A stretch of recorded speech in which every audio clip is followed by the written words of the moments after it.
Okay, Phil Simborg back again with one of my students, Matt Cohen-Geyer. And again, for those of you who know, he's not truly one of my students. I'm really his student. Matt's currently ranked number 5 in the world and helps me a lot with positions. You may have seen other videos that he's done with me for USBGF. But last night, I was in a match at the club, and it's 5 away, and I'm white, and I'm playing David Rockwell, and I'm very excited. I roll a great roll, like 2-2, and I screw it up. So let's see if you would screw it up as much as I would. How would you play 2-2? Give it a little thought, and then we'll hear what I did and what Matt thinks we should do and why. Well, it doesn't take brain surgery to know that you're going to hit with the 2. And it doesn't take brain surgery to know that you're going to cover with this 2 to here. You're not going to leave a blot. So it's really very simple. You have one more 2, and any idiot's going to make one of 2 plays. You're either going to safety this checker to here or cover. I'm the idiot that did the wrong thing. Which play do you think is better and why? And by the way, we're talking about one of my biggest problems in backgammon, coming up with checker plays in these kind of mid positions where you weigh the risk and rewards of each play, and I'm not always right on these things. So what would you do? Okay, Matt, why don't you tell us what you would do and why? So, I think you should make the 11 point. Partly,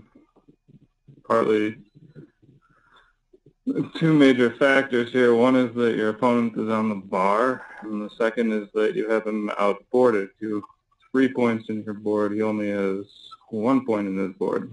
So you're not really leaving that many shots.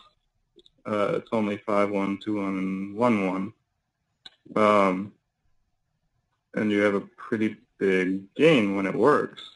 And now you have more builders for the 5 point, you have more builders for the bar, and your checkers aren't stacked up on the 9 point, which is not really where you want to have your checkers. So I think this play is, there's one more advantage that you didn't mention, and that is if you make the other play, he's got his 5-6 plays pretty well. You still have a shot at him, but now he can escape with the 5-6, and now you better roll a 2 next time, and at least you're blocking that 5-6 with that play. So correct. What Matt is telling you agrees with Extreme Gammon. Of course, I disagreed with both Matt and Extreme Gammon, and I'm going to lose this battle. As you see, I've rolled it out, and here's the rollout, and it's almost a blunder. 8% is considered a blunder, so it's pretty big to make that play. Pardon me? The second play is actually splitting to the bar. The third play is picking up the 9. Oh my gosh! I didn't even notice that. That shows like how much you want to take risks when your opponent is on the bar. You know, the second best play is just to split off the 9 and play to the bar point and leave a bunch of shots. Wow, I didn't even notice that, and that wasn't even on my radar. And it shouldn't be on my radar because it was wrong. But this is what should have been on my radar for all the reasons Matt said. So this is a classic measurement of risk and reward. I don't think there's a rule of thumb here. There are some rules of thumb that when you have a stronger board and when you're attacking, I like what Sly said about offense, defense, defense. You're clearly on the offense here, so make an offensive play. And when you're on the defense, tend to make a more defensive play. This is a more offensive play to make the point.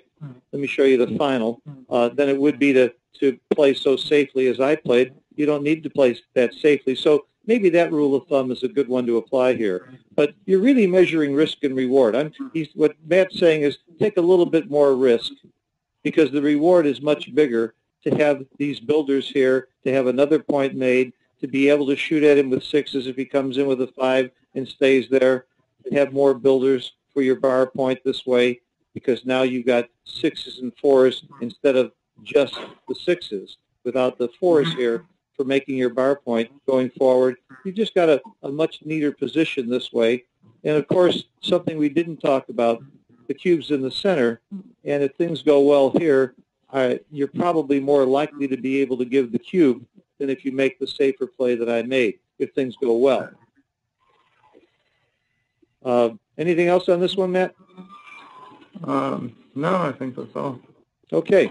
Thanks for your help. This is a quickie. Our last one was much longer, and we're going to do more over time with Matt and with Mary Hickey, John O'Hagan, and other guest experts that we'll be having on from time to time on the USBGF Facebook and site. So again, thanks, Matt. I will be seeing you tomorrow in the Giants event, and you better hope you don't play me in speed gammon, because I've developed some major tricks that give me a huge advantage in speed gammon.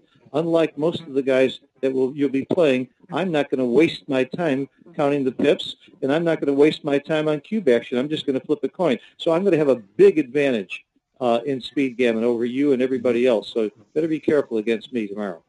Make sure you shake until you focus on the right numbers every roll. I'm going to use the baffle box. I don't have to shake.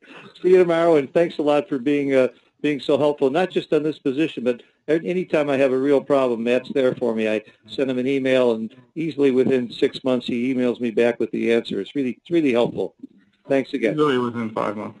Thanks for having me. Okay, we'll do it again. I'll see you tomorrow. All right.